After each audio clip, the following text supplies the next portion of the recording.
Welcome back, dear students. This is Mundetiji, Assistant Professor in Chemistry. Welcomes again to all of the BSc TY students in the class of Chemistry. Today we are continuing the same topic, that is synthetic drugs and dyes. In last lecture we had seen synthetic dyes. Before that we had seen the synthetic drugs. In synthetic drugs we had synthesized and seen their uses of many drugs, and in last lecture we had seen the definition, characteristics of an ideal dye, synthetic dye, and after that the types of synthetic dyes.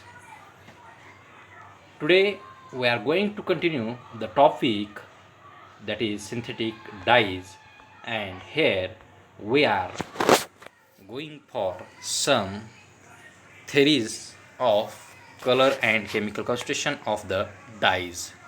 You know, a dye is a colored material, and the color of that dye is due to some structural characteristics of the molecule, and this color of a compound can be related to the structural arrangement of the molecule.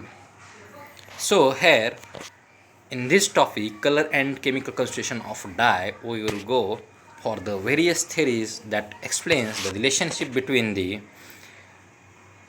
color and chemical constitution of a compound or the structure of a compound. So as all of you know, the physical and chemical properties of organic compounds are directly related to the constitution or the structure of the compound. Here also the color of the synthetic dye is also related to the structure of the compound. To relate this color and chemical constitution of the compound or structure of the compound, there are many theories, but only two of the theories have been put for your BSc SY syllabus, and the first theory is Witt's theory. In 1876, Witt proposed a theory according to which the color of a substance is mainly due to the presence of an unsaturated group, and that group is known as chromophore. Now, as you know from spectroscopic techniques, that the color of a compound is nothing but the interaction of light with the substance or the molecule. So the molecule shows various colors due to interaction of light. So that Otto Witt proposed that a particular group or unsaturated group is present in a molecule, so that the molecule is colored, and this particular group is known as chromophore. So in the language of spectroscopy, we say chromophore is a substance or unsaturated chromophore is an unsaturated group which is responsible for the color of the compound. So there are some examples of the chromophores, and the chromophoric examples are carbon carbon double bond, carbon carbon carbon nitrogen double bond, carbon nitrogen triple bond, carbon nitrogen nitrogen double bond, carbon oxygen double bond. All these are the examples of chromophoric groups. Now, what is meant by chrome and what is meant by phore? In Greek language, chroma means color. Chroma means color. The colors are different, as it could be red, violet, blue, green, yellow, pink. Whatever be the color, chroma means color, and phore means bearing. A substance that bears color are known as colored compounds, or those are color bearing compounds. Okay, so the group which is responsible for the unsaturated group which is responsible for the color of a compound is known as chromophore, and the compounds possessing chromophore are known as chromogens. It means these are color generating. So the compounds that have or the which possess chromophoric group are known as chromogens, and these chromophoric groups are responsible for the color of the material. For example, if someone has blue colored shirt, at that time the blue color is due to the dye that is applied on his shirt. Initially the shirt may be white colored, but the dye applied gives it a blue appearance. But actually the dye is not giving the blue appearance, but this chromophore is giving the blue appearance. Depending upon the frequency of absorption, the dyes show different colors. For example, if your shirt is blue colored, at that time it has maximum absorbance. If your shirt is pink or white colored, it has minimum absorbance. So depending upon the absorbance and the what we say it as reflection, the shirts or any material shows different colors. So after chromophores, Witt proposed another term, that is auxochrome, and this auxochrome is also responsible for the increased color of the compound. It means auxochrome is a substance which enhances the intensity of color. It means auxochrome is actually not responsible for the color of the compound, but it is just increasing the intensity of color. It is making a light blue to dark blue, and so that the auxochrome is just increasing the intensity of color and nothing much more than that. So that auxochrome is a substance that increases the intensity of the color. So auxochromes are capable of forming salt either with acidic or basic groups, and their presence also convert a compound into a dye which must fix permanently to the fiber. The permanent fixing of dye to the fiber is due to formation of chemical bond between the fiber and auxochrome. So it means the chromophores have a capability to form salts with acids and bases, so that they fix or they fast to the cloth or any material, and they act as a fasting medium, so that the permanent fixing of a dye to the fiber is due to formation of bond between the fiber and auxochrome. It means if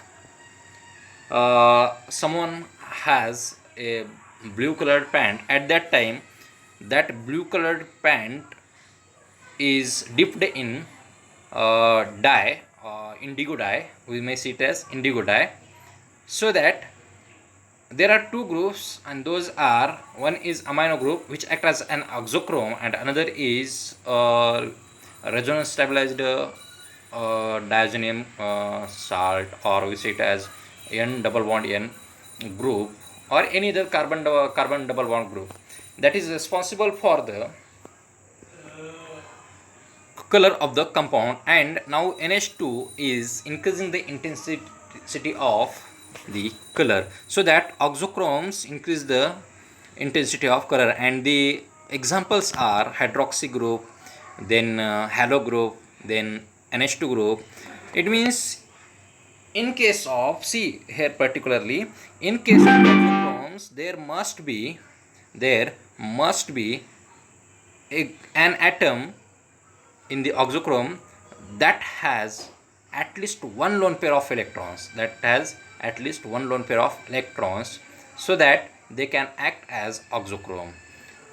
So after looking into the Witt's theory, there are two terms mainly and that are responsible for the color of a compound according to the Witt, and these are chromophore and the oxochrome. And after looking all this deeply, we are now going to the next theory, that is known as Armstrong theory or Cunard theory. Armstrong's theory or Cunard's theory. Okay, so according to the Armstrong, he proposed that a coloring material must contain at least one cunoid structure or quinone group. So, according to the Armstrong, the coloring material or any matter that shows color must contain at least one cunoid structure. So, in 1885, Armstrong said that all coloring matters may be represented by cunoid structure, and thus believed that if a particular compound can be formulated in a cunoid form, it is colored, otherwise it is colorless. It means, according to the Armstrong, the colored material must contain at least one cunoid structure. If it does not have any cunoid structure, at that time the material may be, or the matter may be, colorless. It means it should not have any color. But there are some misconceptions or there are some exceptions that proves that the Armstrong's theory was not correct. It was slightly, or it was wrong or false slightly in many manners. So that there are many exceptions to this theory, and then on the basis of this theory, we can see that benzene is colorless while benzoquinones are colored. It means, according to this theory, or from this theory, we can see that benzene is colorless while benzoquinones are colored. See, here the structure of benzene, I have given the structures of benzene, benzoquinones, iminoquinones and diiminoquinones also.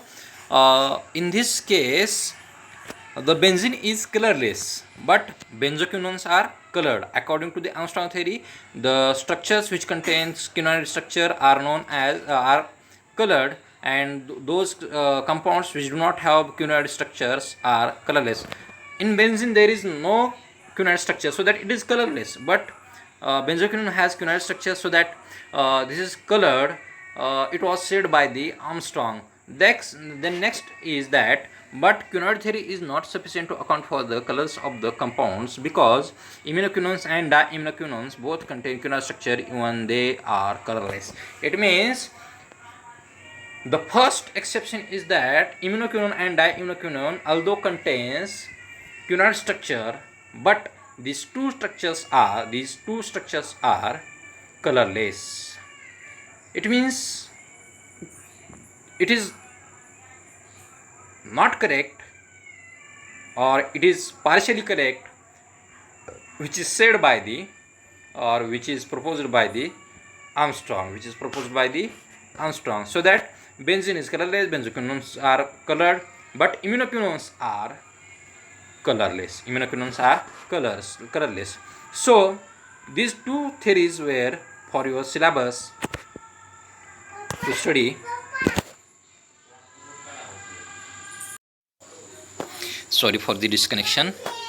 After looking into the two theories, that is Witt's theory and Armstrong's theory, now we are at the point where we may say that the color of a compound is due to two components, that is, one is oxochrome and chromophore, and another is quinoid structure. These two points have been elaborated in the two theories, and after looking into these two theories, now we will go for the next, that is next point, that is synthesis of some of the synthetic dyes, and after that, thank you, see you later, thanks a lot.